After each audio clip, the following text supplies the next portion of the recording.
In a few days' time, the President of the European Commission will travel to India to establish the principles of a free trade agreement between the subcontinent and the European Union.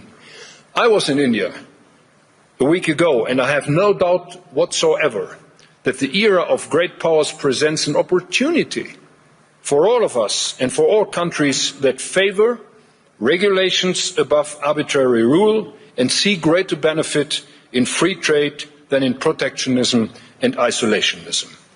And Europe is joining forces with new partners, as you do see in our efforts to finalise trade agreements with Mexico and Indonesia.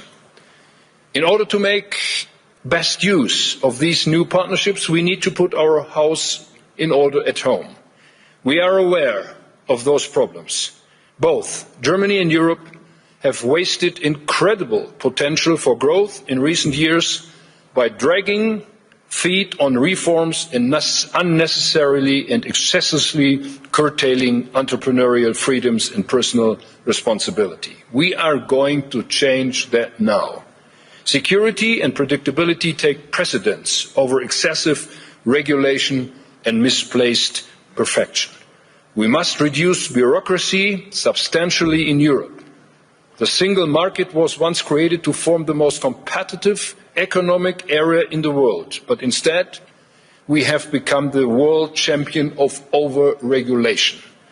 That has to end.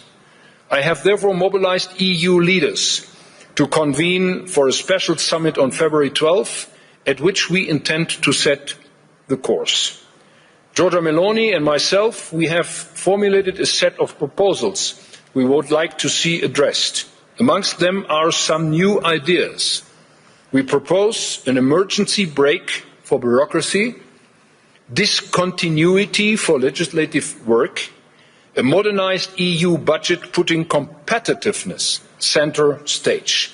We want to have a fast, dynamic Europe and a service-oriented administration. I will insist that rapid progress be made, including on the Capital Markets Union. We cannot allow our European champions to continue being dependent on capital markets outside Europe. Instead, they should be able to grow in Europe, they should be able to be financed in Europe, and they should be able to go public in Europe. At home, we are making Germany competitiveness again as a place for business and investment both, in industry and our many small and medium-sized enterprises. Let me tell you, the so-called Mittelstand in Germany has to be reckoned with. We are providing more targeted support to innovators, removing obstacles from their path and making it easier for them to access capital markets.